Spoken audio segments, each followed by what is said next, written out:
ఈరోజు ప్రకాశం జిల్లా వైఎస్ఆర్ కాంగ్రెస్ పార్టీ ఆఫీస్లో నేను చుండూరు రవి గారు ప్రకాశం జిల్లా జెడ్పీ చైర్పర్సన్ గారు కలిసి ఘనంగా 77వ గణతంత్ర దినోత్సవం చేసుకోవడం జరిగింది.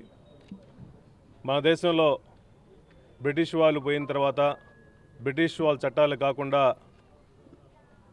అంబేద్కర్ గారి ఆలోచనల ప్రకారం రాజ్యాంగం రచించి ఈ దేశంలో సర్వసత్తాక ప్రజాస్వామ్య లౌకిక గణతంత్ర దినోత్సవం చేసుకోవడం కోసం మంచి చట్టాలు తయారు చేసి ఈ భారతదేశంలో ప్రతి ఒక్కరికి సమాన హక్కులు హోదాలు ప్రతి ఒక్కరూ సామాజికంగా ఆర్థికంగా ఎదగాలని చెప్పేసి మంచి రాజ్యాంగం రచించిన అంబేద్కర్ గారిని గుర్తు చేసుకుంటూ ఈ దేశంలో ఒక సామాన్య పౌరుడిగా ఓ ప్రజాస్వామ్యంలో రాజకీయ నాయకుడిగా ఉండి మేము చట్టాలని కాపాడుతుంటూ ప్రతి ఒక్కరికి సమాన విలువలు కల్పిస్తామని చెప్పేసి ఎప్పుడూ ఒక ఎమ్మెల్యేగా ఒక బాధ్యత పౌరునిగా ప్రతి ఒక్కరికి హామీ ఇస్తున్నాము.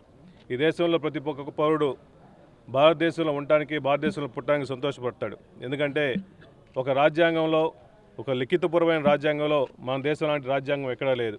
ఇటువంటి రాజ్యాంగంలో ప్రతి ఒక్కరూ ఆర్థికంగా సామాజికంగా ఎడ్యుకేషన్ పరంగా అన్ని విధాలుగా ప్రపంచ దేశాలు పోయినా మన దేశంలో ఖ్యాతిని ఇంకా నలుమూలలా వ్యాపింపజేస్తున్నారు.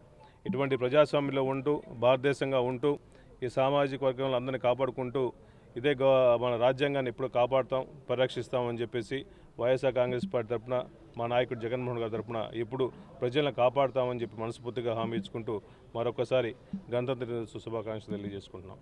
Thank you.